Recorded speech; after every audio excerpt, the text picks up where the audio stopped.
Okay, welcome everybody, all my friends, relatives, and members of the congregation, rabbis, even people I don't know, because I think word got around that we're going to be honoring my father, Nison Ciss, Alav Shalom, who was well known amongst many people, and I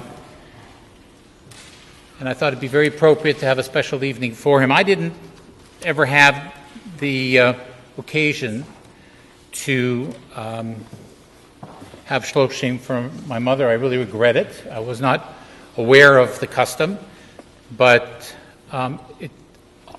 when people asked me, what is Shloshim? I said, it's a wonderful opportunity to celebrate the life of my father. You know, I'll leave the rabbis to explain more significantly what Shloshim is, but all I would like to say is it's given me a wonderful opportunity to really appreciate my dad. And he was a very fine person. I'm going to speak to him later. I'm going to ask that we have a number of speakers speak before I do. I'm going to keep my thoughts and words to the end. But I just want to say before we start that my dad always wanted me to make sure that this picture of him was on display at his funeral. It's a picture of himself holding a picture of himself that he took about a half year after liberation. And he's wearing his concentration camp uniform in it. I'm not going to say anything more. My dad will explain it later on because I have a videotape of him explaining the significance of that. I'd like to ask for my first speaker to come and share some thoughts and words with you. The rabbi of Shaarei Tefillah congregation. Shaarei Tefillah congregation has been very, very kind and generous to our family and to the organization that I work with, Jews for Judaism.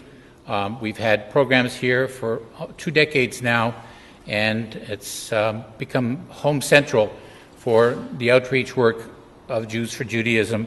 And don't be surprised if you watch some of our videos online to see this Arna Kodesh behind me as the constant set for many of the videos that we have up there for the lectures. Rabbi Lipner has been the rabbi of Shaarei Tefillah now for going, I think, 4 years. And he has really done a remarkable job at rekindling life into this congregation. When I first came to this congregation, without exaggerating, maybe I could have seen 3 baby strollers out in the hall when I would come to shul. And today, easily 33 plus is what you're going to see. The baby strollers coming everywhere. And I think a lot of this has to do with the incredible vitality that Rabbi Lipner has brought to Shaarei Tefillah congregation and bringing so many young people to come and enjoy Jewish life in a community that is open and accepting. So without further ado, I'd like to ask Rabbi Lipner to come. I forgot to tell Julius when we're doing this, you don't have to introduce all the people. It's our covet to be able to give words. I know that there's a bunch of people to share stories, personal stories, people who have spent the last years with him and being so critical, developing that respect and honor and relationship, and people who knew him back from when his parents first came over and the history like that. Julie speaks about rekindling. So I just want to maybe frame what I think this evening is a little bit about. You know, there's the famous Rashi in the beginning of this week's coming Parsha, Bahaloscha.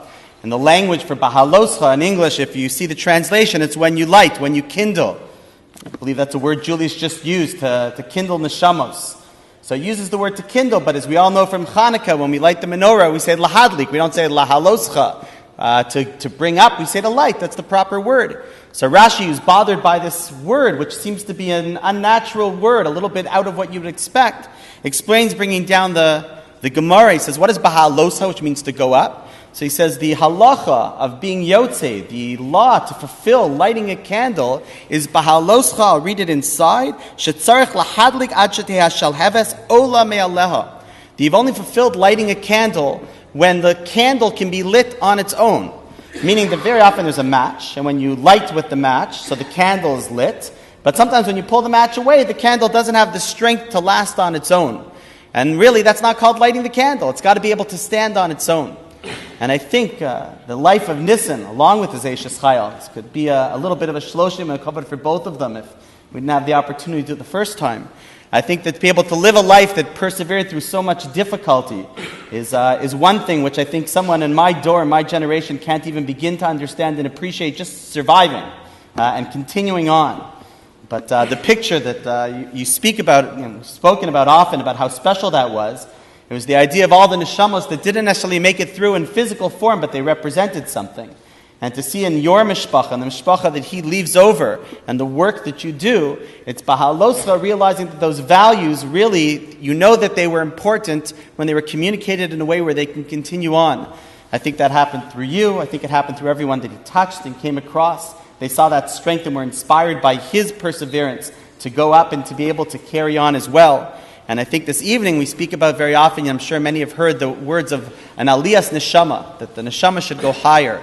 I think that the words in the Divrei Zikara and the Divrei Torah, the words of memory and the words of Torah that are shared, that represent the life that he lived, should not only be something that's madlik us, that enkindles our desire to be able to aspire to that type of kedusha, but I'm sure that those words shared and the lives lived and the impact that he had will continue to be a schus that his neshama and their neshamas should continue to rise to the highest heights as well.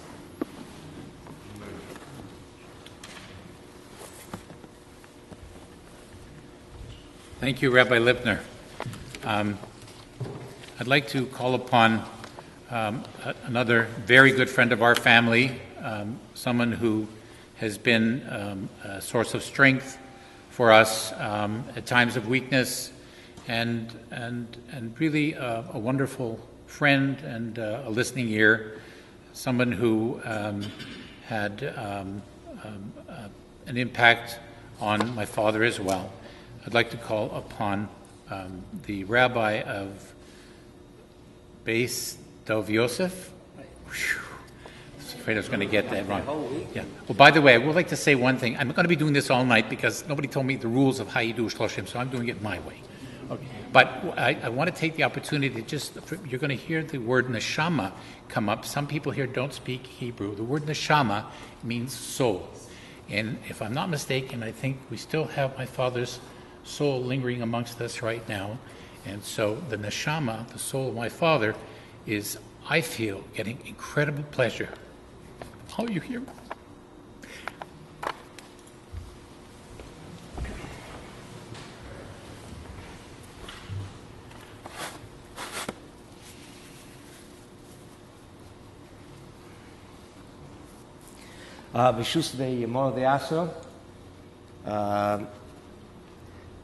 Yeah, obviously, as the Rav mentioned, Be'aloisko is the key word when it comes to saying Shloshim. We mentioned by the Levi how lighting of candles goes through the whole period of mourning, from the time a person dies till the yardside, till there's always a candle. Every Yizkor we light Be'aloisko. Be'aloisko is part and parcel of a but in this particular parsha, there's far more than that. You're going to find in the parsha there's a tremendous different range of topics in the parsha that seem to be unconnected. But there's one thing, if you look into the parsha, you're going to listen Shabbat to Kriyat Torah, you're going to see that they're all connected by one thing, traveling. Going from one place to another. Whether it's the menorah coming up, whether the neighbors themselves, whether it's the Levim going from being what they were to becoming a separate tribe, whether it's by Hibin Soya Horoin, or the way they traveled, the Hatzoitzois, and the way everything was played out, there's always traveling. There's always movement. Till then, by Miriam, that he stayed. but it also involves the no movement. We travel through life. We travel from different places and to different stages. It's by he being soya horoin. We have to recognize that the machine that pulls us is by he being soya, it's the Orin. It's our traditions, our Torah. If we want to stay and really travel properly, it has to be only with the Orin pulling, conducting us. I didn't know Nison so well, but I was able to pick up on the internet. They placed his testimonies from the Holocaust the last few days, and now I seem like I actually know him. I had some tremendous, really incredible testimonies being said there, being related there. One of them that really struck me was the last time he saw his father, Rabbi. It was in a concentration camp next to Riga. Remind me, it was something. Anyway, he was there, and it was a working camp, and they made a decree that everybody who was over 50 had to go to a special section. They're going to deport them to death camp, and they took them.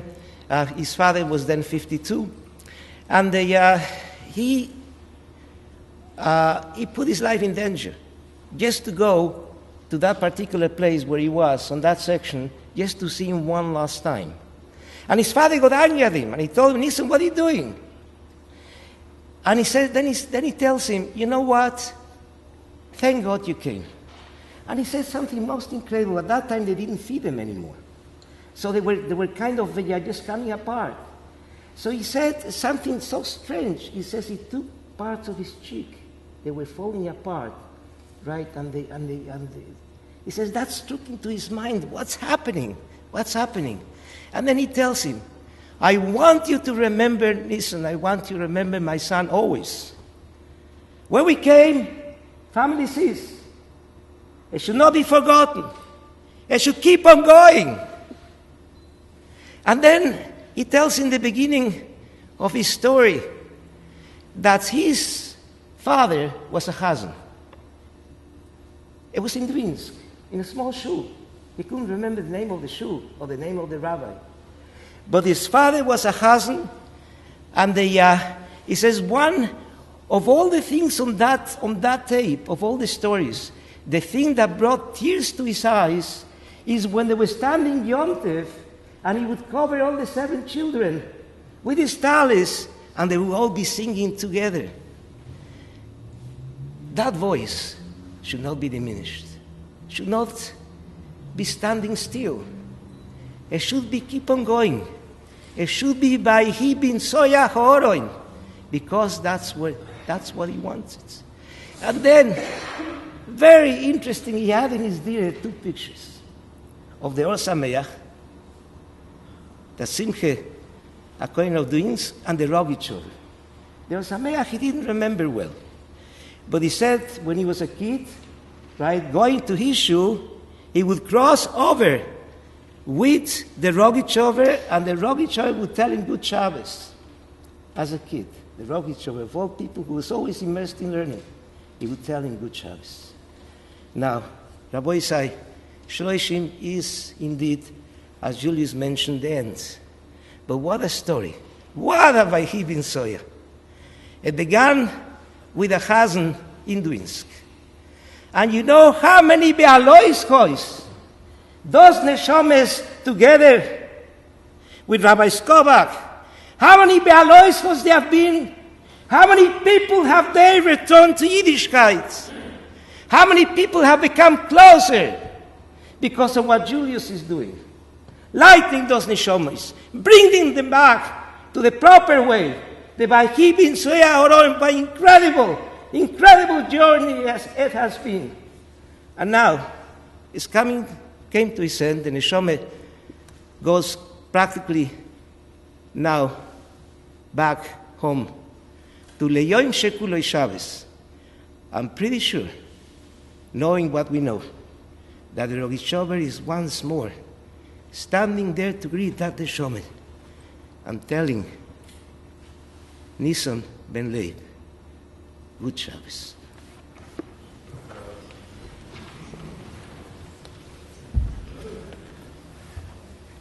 Thank you very much, Rabbi Bartfeld, for those very, very meaningful words.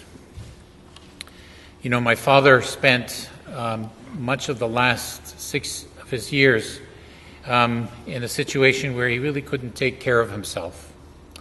And we brought into his life some caregivers to help him be able to function, to help him enjoy quality of life, to help him enjoy the community that he was living in at that time, Baker's Terrace. At one point he broke his back and he had to live for a year in Baker's Hospital. When he finally recovered from that, he lived for the remaining 3 years in the Jewish Home for the Aged, Apotex. And the caregivers that took care of him gave him such quality of life, such purpose, such meaning, such enjoyment, companionship, conversation. And I felt at the funeral that when we were giving our eulogies that it was very, very appropriate for me to recognize the caregivers for the incredible self-sacrifice, dedication that they did. Delores, Davina, Lee, Sita, who also worked for my dad for a while. Incredible, incredible work, but made him happy. And so when I had spoken to Dolores Gavin after the funeral on the phone, she was almost weeping. She said, I feel so bad. There was so much I wanted to say, and there was just no time. And I said, Dolores, I got good news for you and bad news. The bad news is the funeral is over. There's nothing we could do about it. The good news is we have a custom in Judaism called Shloshim, an opportunity for you to share with our community, our family, our friends, a little bit of what you felt was of meaning in your life and my father's. So I'm going to ask Dolores Gavin if you could please come up and say a few words.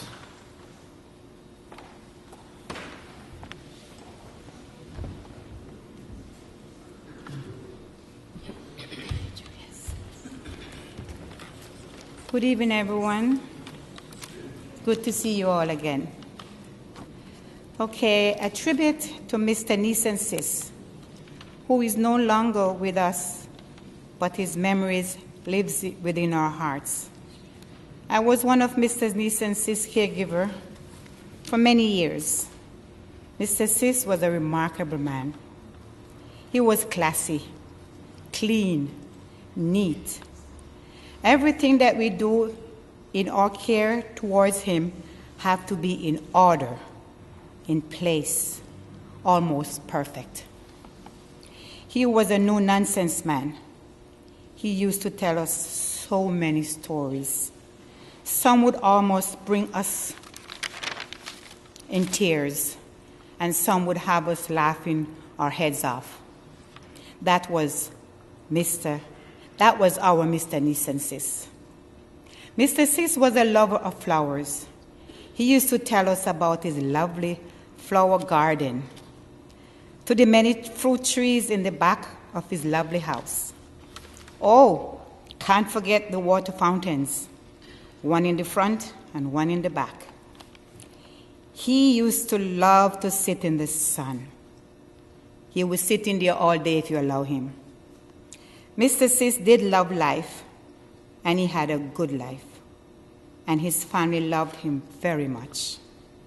Mr. Ciss loves his family, his grandchildren, great-grandchildren. They were the love of his life. He would talk about them all the time. So on behalf of Lee Blake, Davina Carrion, and myself, and Sita, Mr. Ciss, you will never be forgotten. May his soul rest in peace. We love you. Now, Mr. Julius Ciss.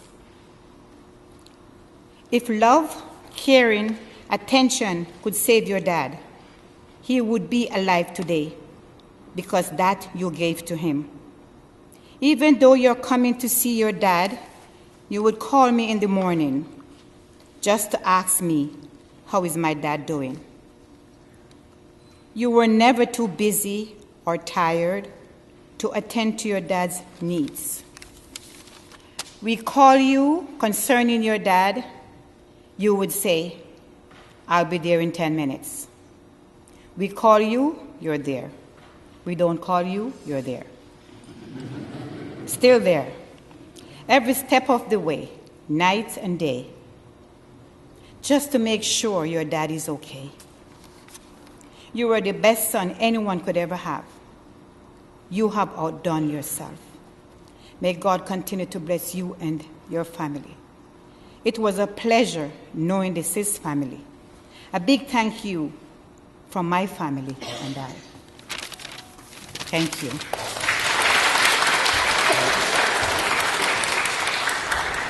Thank you very much, Delores, and Davina, Sita, and Lee, who couldn't make it here tonight.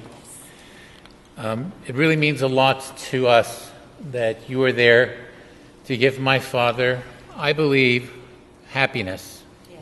Because you put a smile on his face. Yeah. And you have to appreciate how so many of us don't realize, we really take for granted the caregivers that we entrust to our elderly, not realizing that in the case of my caregivers, they were with my dad 11 hours a day. What did I do? I visited them maybe 20 minutes, half an hour.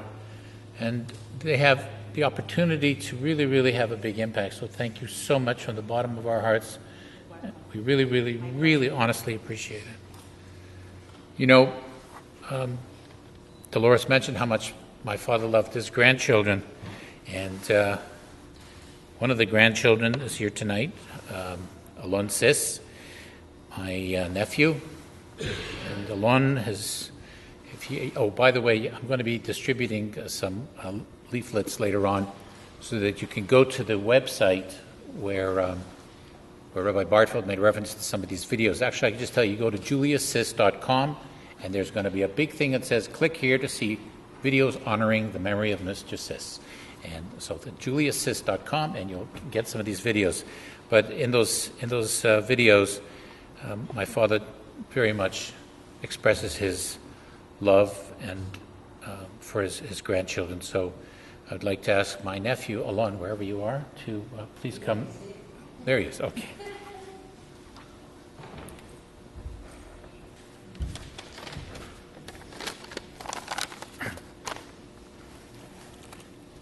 I'm Nison's grandson, as Julius introduced me.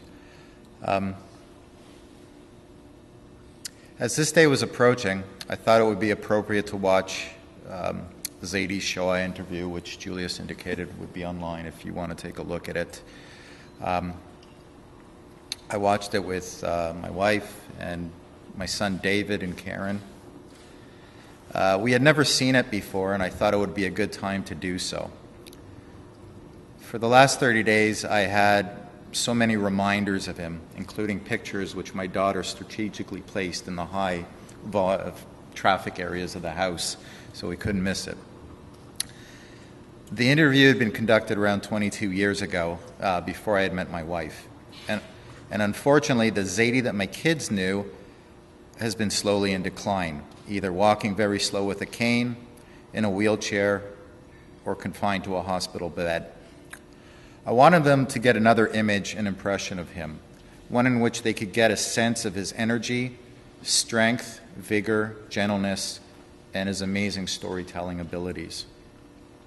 The interview itself was around 3 hours, but we had to stop probably around after an hour and a half, and we plan to watch it at a later time. As a parent, you try and share, expose, and teach your children the things in life that you find so important and meaningful. These things really start asserting the value on you when you reach a certain age, or when life starts slowing down and your perspectives changed. I'm certain that my kids did see a different side to their great-grandfather and got a better appreciation of the sacrifices he and the rest of his generation made to give us a better life. Perhaps they did not get as much out of it as I would have liked, but I also know that will come with time, maturity, and perspective. The next day I decided to watch the rest of the interview with just me and my wife. At the end of the interview, I felt a sense of catharsis. Seeing that Zadie in the video brought back so many memories for me, and once again being able to see the animation on his face, his unique facial expressions, and to hear his accent.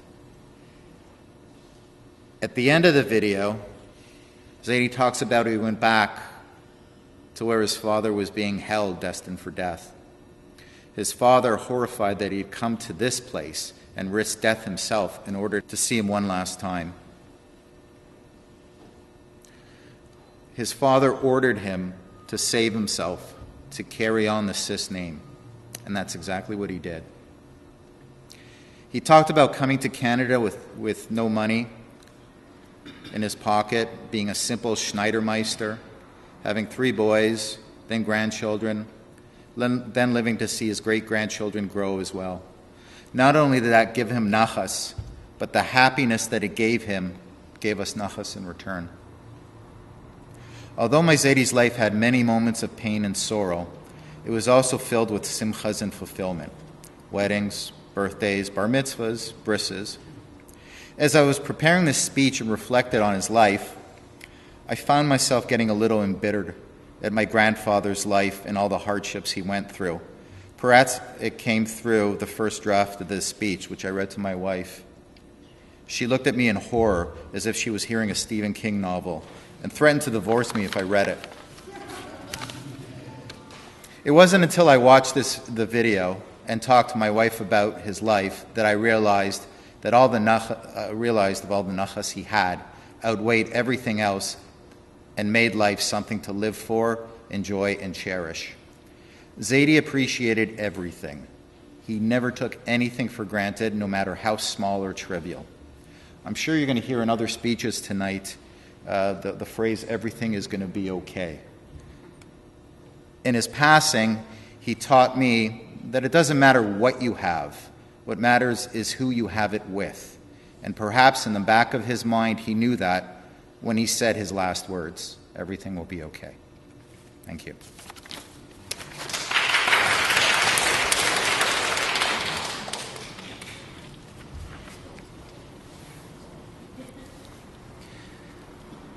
I'm very fortunate to have in my life a friend and a colleague who has known my father for 25 years.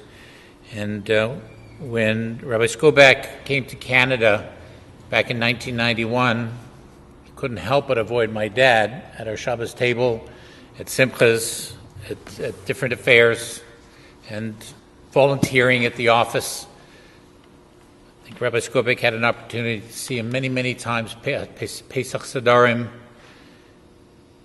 And Rabbi Skobac, I think, would be able to paint a different portrait, and the same portrait in a different way, a different portrait, but I think Rabbi Skobac has an insight that I would love for him to share about my daddy. Thank you, Rabbi Skobac.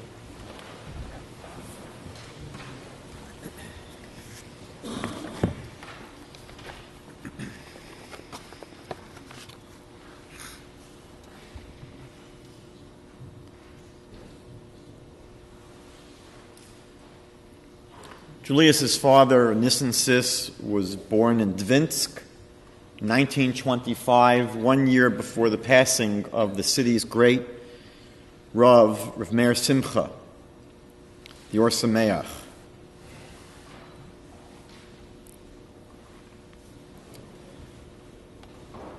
For most of his working life, Mr. Ciss was a master tailor, and he made clothing for people. As a Kohen, clothing is a very important piece. The Torah says in the book of Shmos, Exodus chapter 28, that the clothing of a Kohen, the clothing of the priest, was l'kavod or l'sifares. It was for honor and it was for splendor.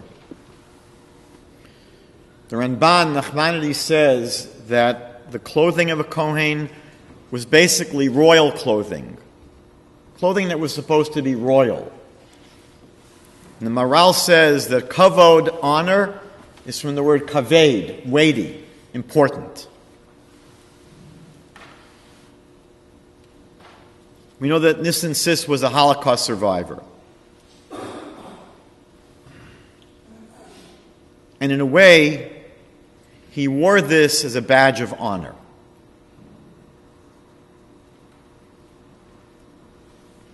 The fact that it was so important for him to have this photograph displayed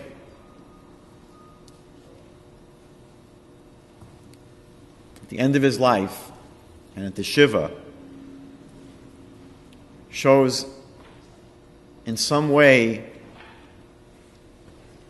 how he wore this experience as a badge of honor, kavod. The Nazis, Yamach Shemam, tried to rob us of our humanity. They tried to reduce us to numbers. But Mr. Ciss refused to be broken. And he emerged as a person of tremendous strength and nobility. I have very impressionistic memories of seeing Mr. Ciss at various times, as Julius just mentioned. And some of the strongest impressions were times when I saw him in passing. Maybe when I saw him briefly at Baycrest, or when he came to our office to do volunteering. And even though Mr. Ciss was very tall, he would often pull himself up to his full height. He would make sure his clothing was just right. He had a regal and dignified bearing, like the priests. Honor and nobility and splendor. He was very proud of his origins. And I remember he would have a twinkle in his eye as he shared with me that he, as a child, was able to see the Rogachover. He knew where he came from, and it was part of his pride.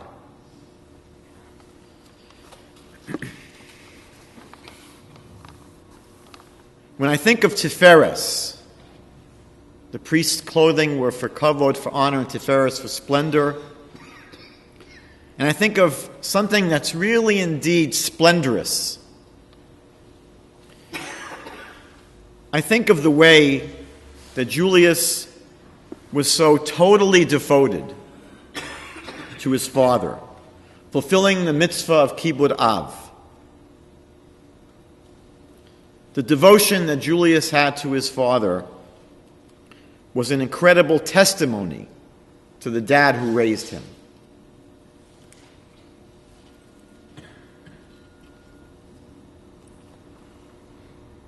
Nison Ciss was incredibly blessed to have a son like Julius.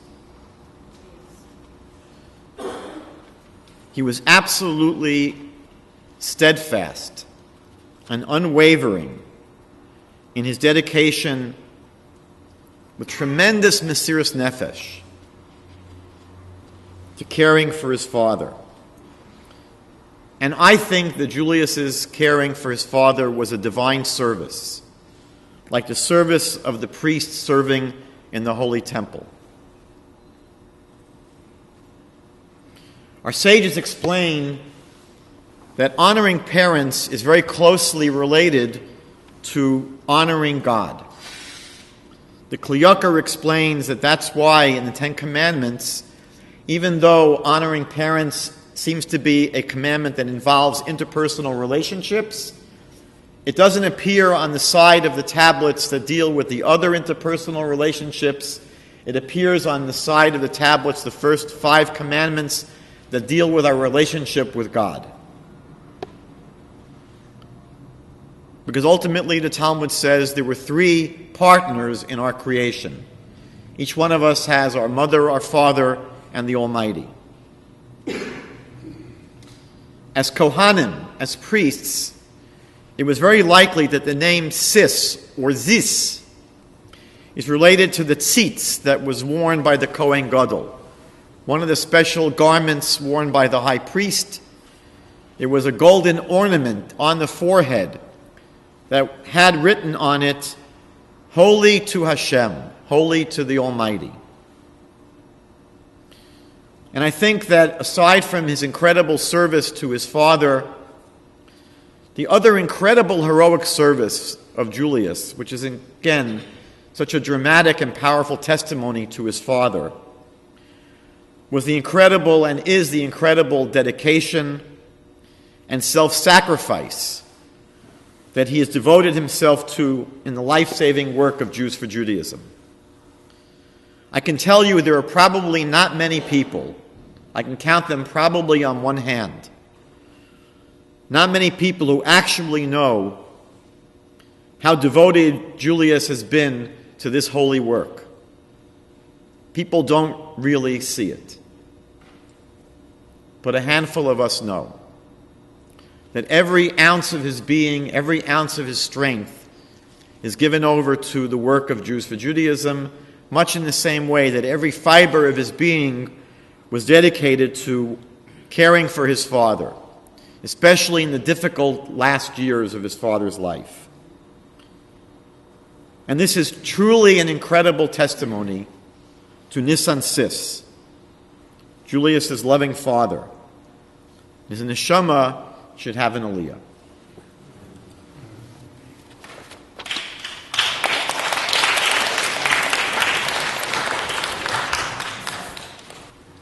Thank you, Rabbi Skobac.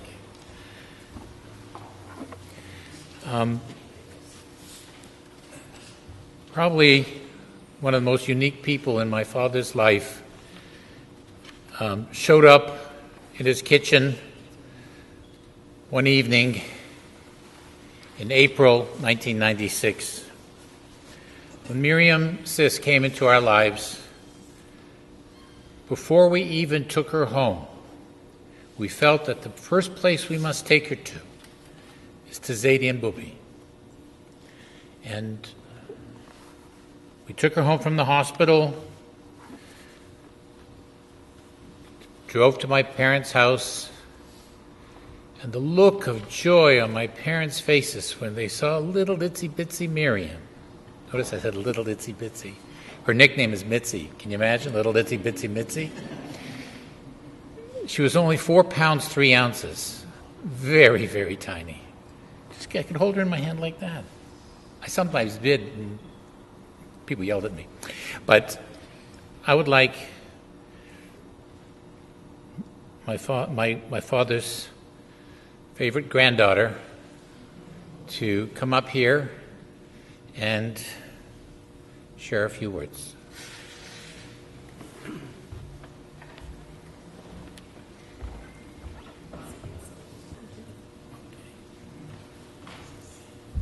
So, my daughter, the theme of my daughter's dress tonight is going to come up twice tonight. Okay? My daughter is wearing Bubi's dress that she wore at my brother's Bar Mitzvah, a dress that my father made with his own hands on the sewing machine in the basement. And she thought this would be a nice commemoration. I completely forgot about this. And we're not going to show you the video from the Bar Mitzvah. We can actually put that up on YouTube. But my father made the dress for Bubi. She wasn't a Bubi then, for my brother Joseph's Bar Mitzvah. And I'm going to be referring to that later on this evening. Miriam, it's all yours. Thanks. Hi, everyone. There's a saying that I heard once, and basically the bottom line of it is the first thing you forget about a person is their voice. I can still remember his, and I'm proud of that because it's something that makes me feel connected to him still, like he's still here. And when I talk to him, it's like I can, hear him answering. And I love that. My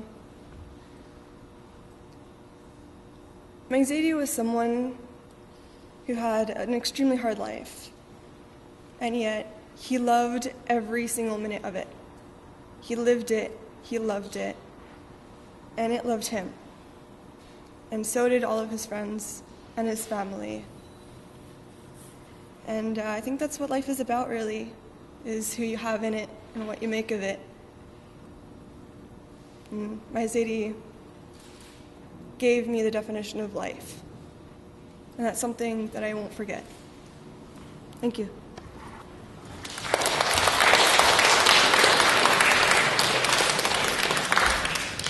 Thank you, Bubala.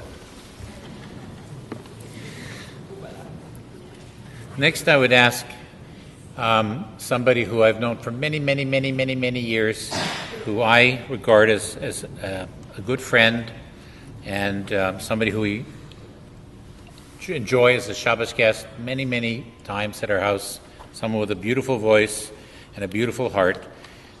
I'd like to invite the Shamash of Shaarei Tefillah, Gord Lindsay, to come up.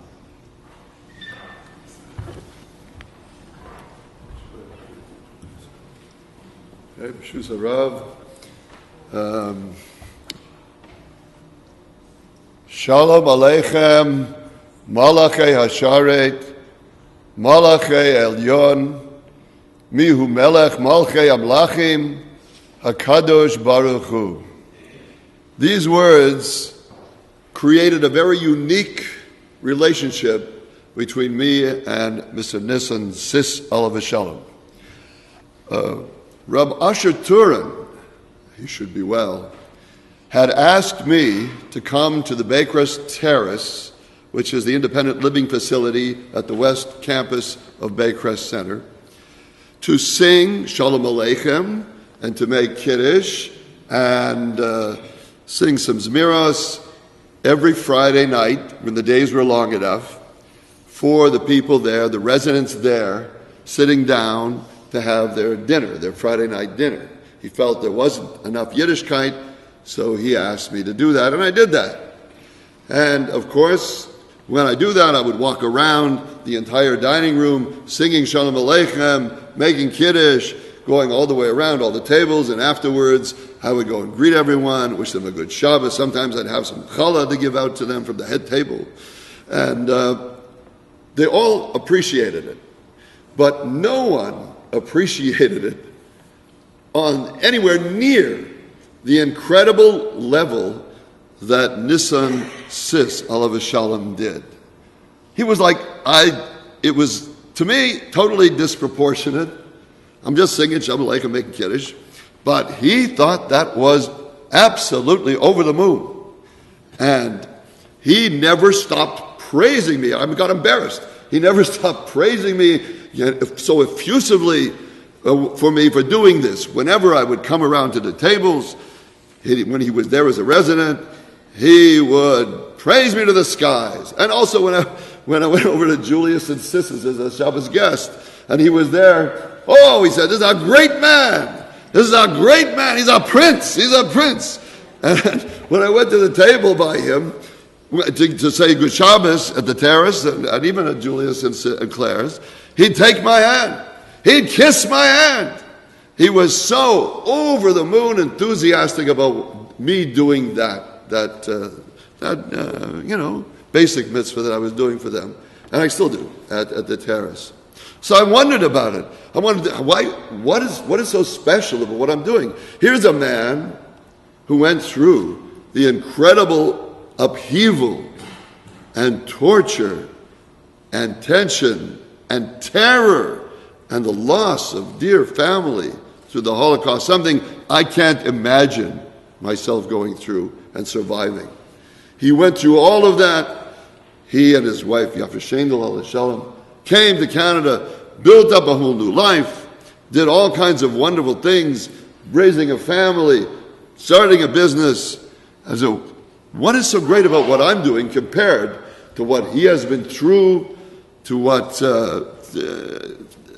he has suffered. I couldn't imagine him thinking that it was so great what I was doing. I mean, all the Jewish people go do that every Friday night. And that was the key to my beginning to understand what it was. I began to get an inkling as to what was going through his mind. Here he was at Baycrest Terrace, living in a room on his own, by himself, no family around him. And as I say, with not too many people were celebrating the Shabbos as Rabbi Turin, you should be well, had me do it for them. And I realized what was going on as far as I could guess. What was going on was that after all he'd been through and all of the real hardships of his life, I was suddenly able to transport him back to the idyllic life and experience that he had before the terrible tumult of the Holocaust, before all of the hardships and the building of his life. Before all that, he had a beautiful life. As Rabbi Bartfeld pointed out, his father was a chazan. So you imagine you come home and 7 kids were there. You imagine coming home to a beautiful, on Shabbos, Erev Shabbos, coming home to a beautiful, the table is set, mommy and daddy are there, all the family is there, the kids are there, and the father sings like with a chazan's voice, sings Shalom Aleichem, makes Kiddush, Zmiros. It was incredibly beautiful. It was a beautiful life of peace, security, love, all kinds of wonderful, good things. And I believe that's what he liked about what I was doing. That I brought him back, because I'm not shy, as you can see. So when I sing out, I give people their money's worth. And when I'm singing making Kiddush, when I'm singing Shalom Aleichem, there's a lot of ahava coming out of me when I do that. And I think that's what the reason was. Therefore, my prayer is that since Nison loved my singing so much, that he be zoicha, the boy shalom should let him listen to the real singers, the real malachei Shaarei, the ministering angels.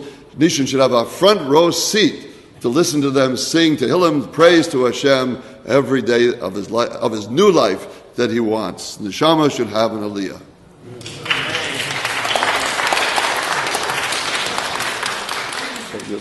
And now I'm going to segue into another task that Julius has assigned me. We have a letter from Israel from the Emeritus Rabbi of Shaarei Tefillah, Rabbi Moshe Stern. He sent Julius this wonderful email, and Julius has asked me to read Rabbi Stern's thoughts on the occasion of the Shloshim. I feel privileged to be able to share some thoughts in marking the Shloshim observance of Reb Nison Ciss, Alav Shalom. At the outset, I want to acknowledge the phenomenal devotion and derech eretz Julius displayed towards his beloved father. The last months of Reb Nison's life were spent struggling to remain alive in the intensive care unit at Humber Hospital. Though Julius was under tremendous pressure to allow the doctors to end all treatment, Julius was relentless in following the halacha and thus preserved the life of his father. I will never forget Julius' phone calls and our discussions of the halacha during these critical times. My wife and I so admired Julius' determination and Amudat Hashem that so inspired us and should be a lesson to others. Time and again, when the doctors proclaimed his end, Reb Nison would rally and continue his valiant fight to live.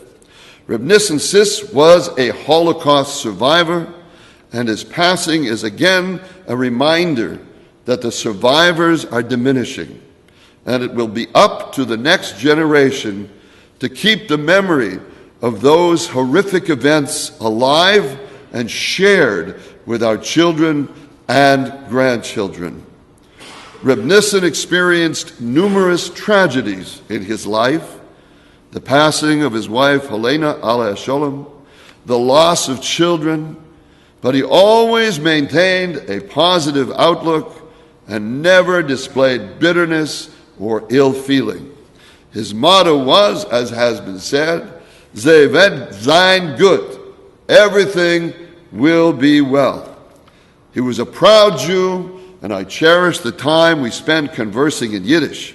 He was a big man with an even bigger heart. He loved his family and had a special bond with his grandchildren.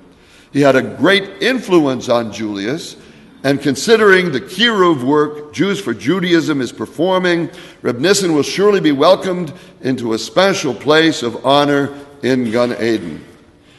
This past Shabbat, we read in the Torah the Birkat Kohanim, the priestly benediction, a blessing Reb Nison would be familiar with inasmuch as he was a Kohen.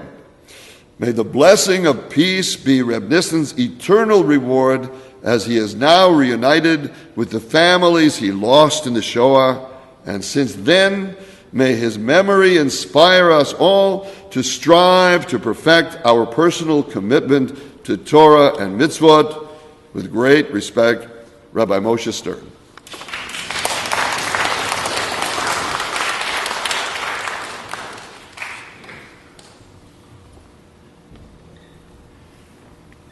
You know, I shared at the Shiva the remarkable story of Achnachas Orchim that was bestowed upon my parents when they came to Canada. My father and my mother and my brother, they came here with nothing. And my father got a job on Spadina, had a misfortune or fortune to find an apartment, but it was in Sunnyside. So for him to get to work on Spadina, it was an hour and a half walk every morning to and from Spadina. And after his first week working there, being a Jew from Tvins, Latvia, he was invited to a meeting of Lithuanian Jews. And there he was invited to speak about what he had gone through. After which, a woman came up to him and said, "You're going to move into my house." Who was this woman? It was Rebbetzin Berenson, the wife of Rabbi Berenson. And she expressed resolute determination that my father could not say no. She invited my father to stay as long as was necessary, not to worry about food, not to worry about rent. And my parents ended up staying in their home for 6 months. And had it not been for the incredible hospitality and generosity of Rabbi and Rebbetzin Berenson, I don't know what would have been the fate of my parents. But I do know that because of the incredible love and kindness that was expressed by them, we were very, very grateful to be able to have Rabbi and Rebbetzin Berenson in our life. But we also feel like they were part of our family, because coming to the new country without any relatives, everybody became an aunt and an uncle. So Rebbetzin Berenson to us became Auntie Rivka. And so we have Auntie Rivka's daughter here, Evelyn Mandel, Chavalah as we used to call her, to share a few thoughts about my daddy. Can you come up, Chavalah? Chavalah. I made a boo-boo.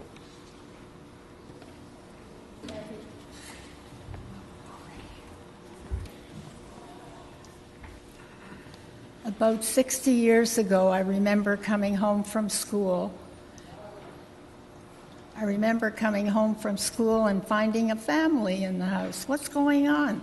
This tall, red-haired, freckle-faced man and his wife, a beautiful Helena, and a little baby, 3 months old, Yossi. And I said, what's going on?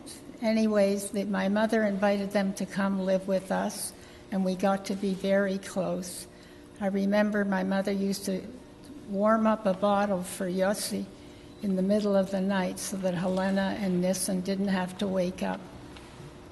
And I remember one incident that Nison and I were on a bicycle and around the Spadina Circle. There used to be a Borden's Dairy. I don't know if it's still there. And the policeman stopped us. We both were so scared. Him, for sure. I was laughing. I thought, what's the big deal? But anyways, it turned out it was okay. And I'm just grateful that I had such wonderful parents who could take in people, and they're just like family to us. Sorry, I'm not used to talking as much as Julius is. Thank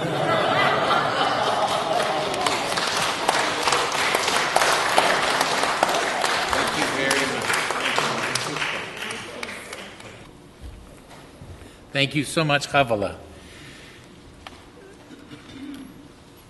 At around the same time that Rabbi and Rebbetzin Berenson took my parents under their wing, another couple rose up, Ma and Pa Urkovitch.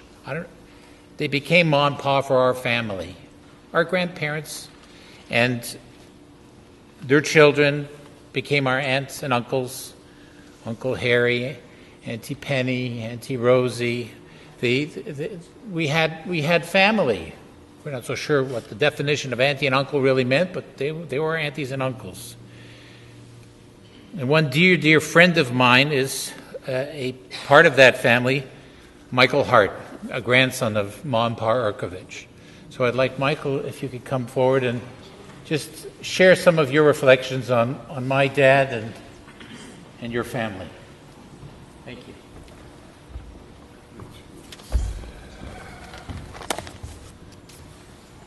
I'm not a rabbi, not a Talmud Chacham, not a cantor. So I really would just like to honor Nison Ciss tonight. That's all I want to do. So, and Julius called me and he said, I should speak for 5 minutes. I said, I thought to myself, geez, the idea that you could capture the life of a person in 5 minutes is it's ridiculous. And it's outrageous. And then a person that was extraordinary like Nison Ciss, it's not possible. There's no possibility of success. So, but I'm going to endeavor to try. I'm going to try to do justice to Nison. I called him Nison the Strong. He was probably the strongest person I ever met. So Nison Hagibor. Probably going to say that a few times tonight. So this is, people. Most people didn't know Nison. Miss Mandel does, but I knew him since I'm an infant. Anyway, anyone with an interest in genealogy will tell you that there's usually one person in each family that has an interest in family history, and in my family, that's me. And the first thing you do when you're looking for, when you're trying to research your family history, is you speak to the oldest members of your family, and you write down the living memory. So you seek answers from. I remember many years ago in the late 70s, or maybe middle 70s, I asked my grandfather. His name was Isaac Urkovitch.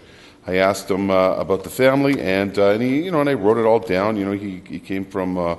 Ukraine in 1923, and whatever. And at some point I said, "Can you explain to me how we're related to Nison and Helena Ciss?" And he just lit up. He just lit up, and it became clear very quickly that in reality we weren't related blood relatives, but we were to refer to them as family. So allow me to explain. Nison and mine's more biographical than everybody else's, I think. Anyway, so allow me to explain. Nison and Helena came to Canada after the war in the late 1940s. My Aunt Rose, who's also born in 1925, like Nison, he met them, and of course she schlepped them to my Bubby and my Zeta Isaac, my Bubby Surah and my Zeta Isaac. In short order, the Cisses and the Urkovitches were indeed family. The Ciss family always referred to my grandparents as Ma and Pa. And both of these families had something in common. They didn't have any relatives here in Canada. They didn't have any aunts. They didn't have any uncles. They didn't have any cousins. The Ciss family, because they were all murdered, and my family, because they were the only ones that left, the only families that left of my grandparents. So they were the only, they had, and they saw each other as mishpacha, as a family. Some of my earliest memories are sitting around tables listening to Nison relate stories of unimaginable horror. The magnitude 10 nightmare that he and Helena had gone through in Europe, the great toll and trauma that was exacted from Nison and Helena's, it's utterly ungrounding. It's their lives had to endure such darkness, such unfathomable evil, but Nison was just about the strongest person that the good Lord ever made. Nison was unsinkable. There's another word, it's been on the tip of my tongue for days now, and I cannot come up with it, even now. He was unsinkable. It's the best I come up with. No, that's not it either. But thanks for playing the game. Okay, anyway, Nison was a gibor, and Nison was greater than the horror. If I was to relate some of the stories, the experience that Nison Ciss endured, even the strongest of you would be in tears. I would be in tears, and it was, and I heard those stories many times. I can't even imagine how many times you heard those stories. Anyway, the angels, I'm sure, would shed tears too. But again, Nison was so strong, and whatever amount of strength that you're conjuring in your mind, add more joules, add more newtons, add more ergs, add more gigawatts. Nison wasn't just strong for himself. Nison also carried Helena, his Besherta. So Helena really was unable. I don't want to get into it, but she was really unable. And it was okay. She sang, she painted, she couldn't stand it if you weren't eating. And she was beautiful and regal. Somebody else used that word, regal. She was regal. I always thought of her as she was sort of royal, a princess maybe. Meanwhile, though, Nison did the heavy lift. He went to work. He attended to his 3 sons. He was a gardener of renown. And one thing was constant. There was no rest for Nison Ciss. He was so strong, though. Nison and the Ciss family are a metaphor for the Jewish people in the 20th century. Nison was born in Latvia in 1925, and he was one of 7 children. He had 5 brothers and 1 sister. The peaceful segment of Nison's life ended in 1940 when Latvia lost its independence to the Soviets, and Latvia went from bad to infinitely worse when the Nazis entered in 1941. That's sort of like burned in my engrams, he would talk about that. Within a very short time of Nison's arrival at the death camp, there were only himself and his father, Joseph. His father's name was Joseph. They were left alive. And I heard the story of Nison's father's demise many times, and I'm unable to write it here or even attempt to relate it to you. Suffice to say that at war's end, Nison was the sole member of his family among the living. It is an exercise in incompleteness to talk about Nison without talking about Helena. Helena and Nison met in a displaced persons camp. Helena was a world-class beauty, and Nison was handsome, and of course Nison was so strong. While in the DP camp, they had their first of 3 magnificent sons. Joseph Lieb, Yossi. He was born in December of 1947 in Munich. Julius was born in 1951 here in Toronto, and Sheridan in 1952 also here in Toronto. My family called them Joey, Julie, and Sherry. I have nothing but magical memories of these 3 young lions and the Yiddish nachas that they brought to Helena and Nison. As I said, the story of the Ciss family in the 20th century is the story of the Jewish people in the 20th century. One son went to war for Israel. I want to say something about that too. It's one of my sharpest memories. I was 10 years old. Joey and Devorah, his new wife, they came back to Toronto. And we were in the backyard, and I don't remember who made the speech. They were talking about Joey, and it's a great line. It's 1970. Do you remember this? You remember this? So I don't remember who said it. They said, the 6-Day War would have been 9 or 10 days if it wasn't for Joey. He never forgot that line. I use it all the time. Today, by the way, is June 6th. That's unbelievable. And Friday, I had Joey's son and beautiful Aloni and Sarah came for Shabbat, and it was Helena's birthday. It was very shocking to me. Anyway, so Joey, one son went to war for Israel. One son was consumed by depression and one son became Torah observant. Of particular note, Nison and Helena have glorious descendants too. On a side note, those are some pretty giant shoes to fill. I have such beautiful memories of how happy, how elated, and how life-affirming the wedding of Alon and Sarah was. Helena didn't live much longer after, not so much longer after that, but she was beautiful that night. Helen and Nissa were so happy, and I have to make mention of their wonderful children, David and Karen. Beautiful.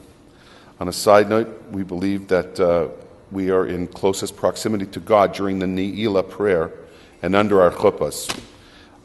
So people always pass people prayers and say, could you pray for this person? Could you pray for whatever? So after my wedding, my wife and I, we compared. We were driving down to the hotel. It was like 2 a.m, and I said, "What did you pray for?" And she said, "I prayed that." I prayed that Claire and Julius would have a baby. And I said, "I prayed for that too." And I can't take full credit, but I always shep copious amounts of nachat from hearing about the exploits of Miriam. Sadly, Shaarei left this world without having children. I remember how crazy a time that was for Nison and Helena. It was so close to your wedding, to Julius and Claire's wedding, and so it was like frenetic. Nison was so strong, though.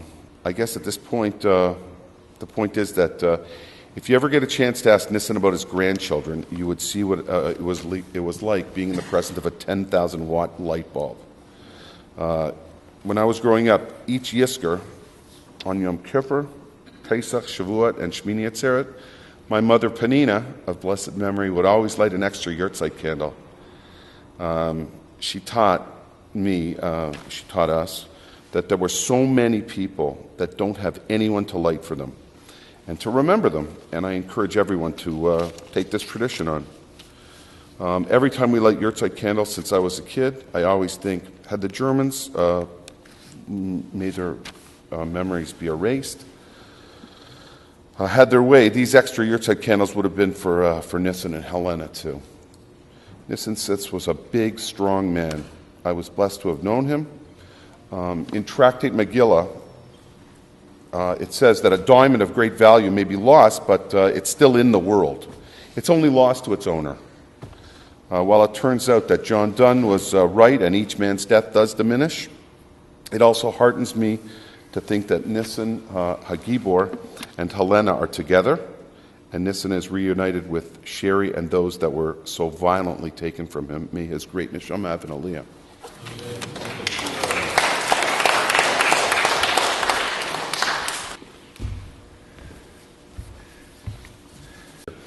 So I want to take a few minutes just to reflect a little bit on certain aspects of my father. First of all, the incredible pleasant memories growing up, the wonderful Shabbat meals we would have together as a family, the times he would surprise me and my brothers with ice cream cones when we least expected it, my mother's little variety store on St. Clair was called Helen's Smoke Shop. Nobody calls anything a smoke shop nowadays, but a little Helen's Smoke Shop on St. Clair. It was a business failure, but they tried it for 2 years. My father teaching me how to sew. I was able to eventually sew shirts, and I remember my first bottle of beer, working in the garden with my dad on a hot July day, and he goes into the garage and opens up a beer, and he looks at me and goes, "Du willst etwas, Bissl?" I never had a beer before. I always thought the smell was terrible, but that day I was so thirsty. It tasted pretty good. I remember going to my dad, some of you may have heard the story, when I was 12 years old, telling my dad, I'd really like a bicycle. And he said to me, "You want a bicycle? No problem. Get a job, make the money, and get a bicycle." 2 months later, I had a nice red bicycle. 2 years later, he came to me when he was moving up to Steeles and Bathurst. He needed money to pay for the appliances for the new house he was moving in. Sure, no problem, Dad.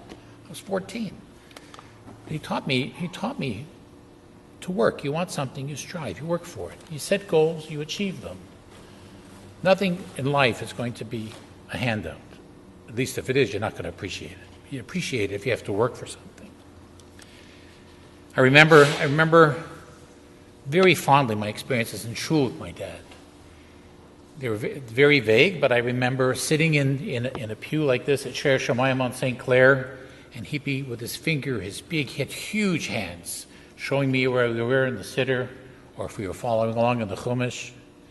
One of my sweetest memories, it's unbelievable that I have this memory, is sitting on his shoulder on Simchas Torah with a flag and an apple on it, dancing around, a little three. It's in my head. I can't forget it. A beautiful memory. What I'd like to do is give you a little bit memory of my father. And I'm going to take you back in time to my brother's, Yossi's Bar Mitzvah. And I want to play just a 2-minute clip of my father's speech at that Bar Mitzvah. My dear relatives, friends, distinguished guests, it's one of my greatest honor to stay in front of you all, to see you like sisters and brothers, not like guests, participating to my greatest simcha in my life.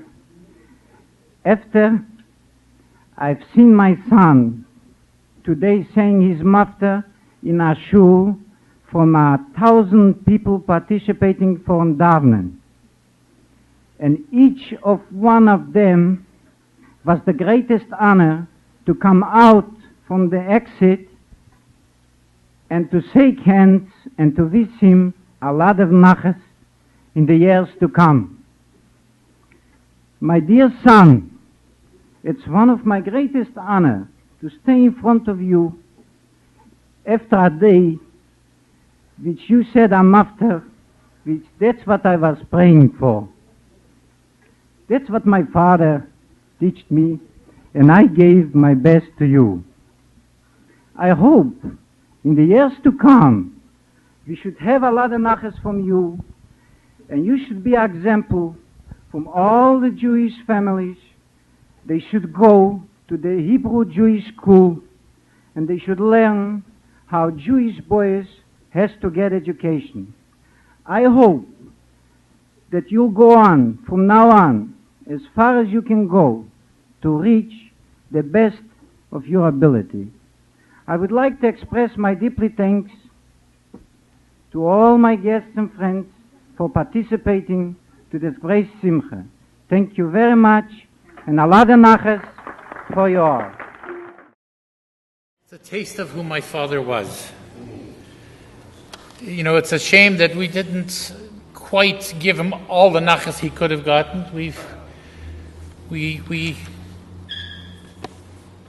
weren't able to maybe necessarily give my father everything he hoped for. I know that I disappointed him greatly for a period of his life. And but one of the interesting things that comes through in his little speech there at my brother's bar mitzvah was his knowledge and knowing of the importance of a Jewish education. But what I've come to understand now is that education, as important and as beautiful as it is, really pales in comparison to the education that a child receives when they see their parents live Judaism and make Judaism come alive in their own homes. When they become Jews for Judaism, make Judaism real and meaningful and vital in their own lives and homes. And so it's something that I realize in a way is an impetus for me. Is this, my father inculcated into me that passion and that fire for Yiddishkeit. But if the one message that I would like my father's words to portray is that we should all take our faith seriously and make Judaism much, much more meaningful. I want to just say two more things. First of all, several people have made mention of my commitment to trying to take care of my father and to make sure that he was well taken care of. Somebody shared with me a few words that I agreed to read, and I think it's very inspiring. Kabed et avicha et imecha. It's one of the commandments from the 10 Commandments. Honor your father and your mother. The word honor, kabed, has the same root as the word kaved, heavy. It is so much easier to honor your parents when they are well and in a position to give you that one benefits from. But when they become older and frail, that burden becomes very heavy. Therefore, we are commanded to honor our parents always and throughout the course of our lives, no matter what. It was my privilege and honor to be there for my daddy, for my tati, my dad, Nison Ciss, that's all. He spent so many years taking care of his family and instilling in us our Jewish heritage. I believe his efforts were tireless and very, very well worth it. I'd just like to conclude with a few thoughts. I sent out invitations by email to tonight's Shloshim. Nobody ever told me what you do and you don't do with one of these affairs, and maybe I'm glad I didn't ask anybody's opinion. So I'm going to read you the words of the email I sent out to the prospective invitees and some of the responses I got back. Delores was with me the day that this took place. My father was a Holocaust survivor. He was the only one of his entire family to survive Hitler's hell. In 1948, with his wife Elena, also a Holocaust survivor, and my oldest brother Joseph, he came to Canada penniless to find work and rebuild a new life. My dad inculcated in me a lot of positive values: to be proud as a Jew, to appreciate those around me, to embrace my passions, and to work hard to achieve my goals.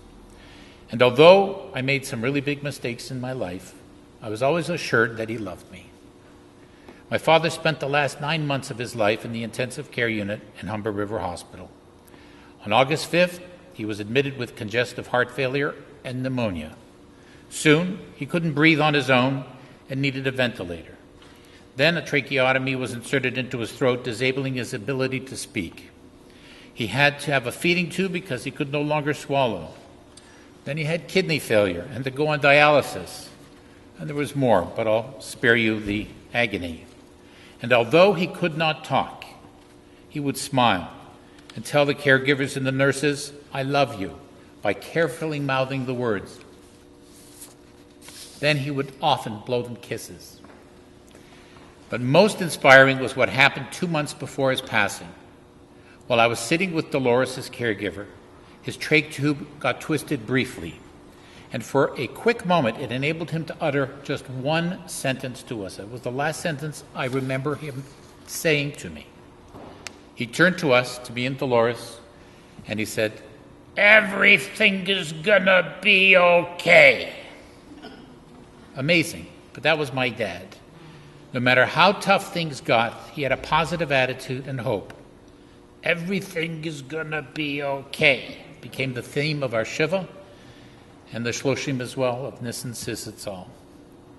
I know that my dad would love for you to be encouraged by his last verbal message to me. This, in spite of all the problems, difficulties, and hardships we may face, everything is going to be okay. You got to believe it. Those were the words of the email I sent, and I got so many email responses. I'm just going to read you 4 of them. One email says, "Yesha Koach, and thank you for sharing such inspiring words. They're very meaningful to me personally, as I am myself going through a tough time, and the encouragement couldn't have been better time." Another person writes, "Mr. Ciss was a loving and supporting father, a tolerant and non-judgmental man of faith who lived what he believed and passed those lessons to his family. Keep faith in Hashem, be a good person, have goals, work hard, keep a positive attitude, care for and help others." Third person writes, You gave those of us who did not have the opportunity to meet your father a wonderful and accurate picture of his warm, caring, positive, and inspiring person that he was. Despite his own pain and suffering when he was ill, he focused on and cared about others, encouraged them, and supported his dear precious family and those around him, including his caregivers. Last comment, your father's reassuring words, "Everything is going to be okay," express so much about faith, attitude, love, and character. They are indeed words to live by. So everything is going to be okay. As long as we're together. Thank you so much.